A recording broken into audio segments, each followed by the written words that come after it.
What's up, guys? Welcome to your 178th Android tutorial for the new Boston. What we're going to do in this tutorial, we're basically going to draw our triangle to the screen. Well, we're actually going to look at our triangle because it's already drawn there. We just have to find it. And in the last tutorial, again, all we did is we just set up our viewport. We set up like, where we want it to be visible and all that good stuff.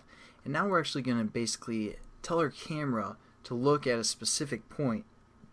And we also want to set it to model mode. So what we're going to do within our onDraw frame is after we call the clear method, we're just going to say gl matrix mode again. Oops, gl matrix mode, and this time we're going to set it equal to the gl10 class dot gl underscore model mode. And then what we're going to do is we're just going to call that load identity method. So we're just going to say gl load identity. And now what we have to do is we have to tell our camera where we want it to be in 3D space and which direction we want it to look. So how we're going to do that is we're going to refer to a class called GLU, and we're just going to say .glu look at, and the first parameter just takes in which GL object we're looking at, GL10 object. Again, that's what's being passed into our class. And then we have to set where we want the camera, where the eye level is going to be. So what we're going to do is we're going to say we want it to be on the x-axis, so we're just going to set that equal to be 0, the y-axis 0. The z-axis, we're going to pull the camera back into basically us, not into the screen but away from the screen. So we're going to say like -5 or something like that. Then we have to tell it where we want it to look at. Again, our triangle was pretty much in the center, so we're just going to say 0, 0, 0. Basically the origin of our 3D space. And then what we're going to do is we're going to set our up values to 0, then like 2, and 0. Something like that.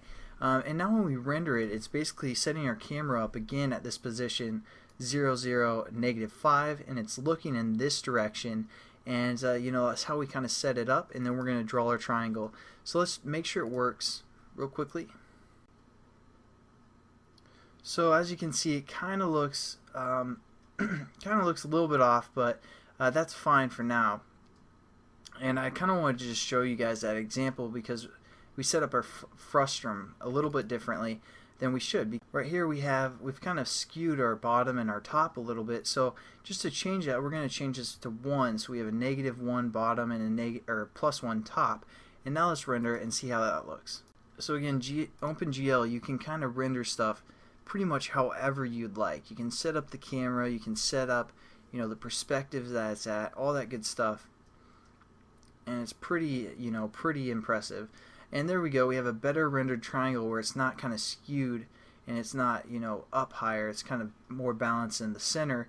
So there we go, it looks a little bit better. So I'd recommend you guys just playing around with some of the values that we set up and see if you can get looking the way that you want. Again, we can move our let's say we want to move our z value back to -10. That'll kind of look like it's scaled down, or we're further away. And just quickly, I want to show you one more render for this tutorial, and then we'll either get into texturing this triangle or we'll get into 3D programming with a square of some sort. And as you can see, again, we're zoomed further back out. Before we were at -5 and now we're at -10. And again, we set up this z value to refer to anywhere from 1 away to 25 away. So if we went up to like -24, or even let's go -30, it won't even appear on our screen. And as you can see, when we're at -30, it's not even appearing on our screen because that's of the frustum that we set up.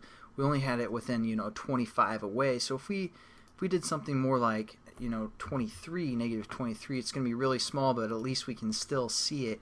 But if we move further than that frustum value that we set up in our z direction, z far, then it's not going to render if we go further than that distance. So there's a little bit more explanation on the frustum, and see that now we can still see the triangle is far away, but if it goes any further back, or actually it could probably go 1 further back, but If it goes further than that, it's just going to not even render that triangle, and we aren't going to worry about it. So that's kind of what the frustum did that we set up in the last tutorial.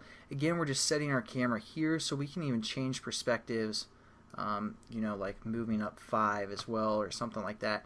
Again, I just play around with the values, get comfortable with these commands and these methods that we set up, and try and render it the way that you'd like. But we'll get into some more methods, what we can do, how we can like rotate around this object and all that good stuff. As for now, we're probably done, and we're going to start building our cube, I'm guessing. So I'll see you guys then. Have a good one.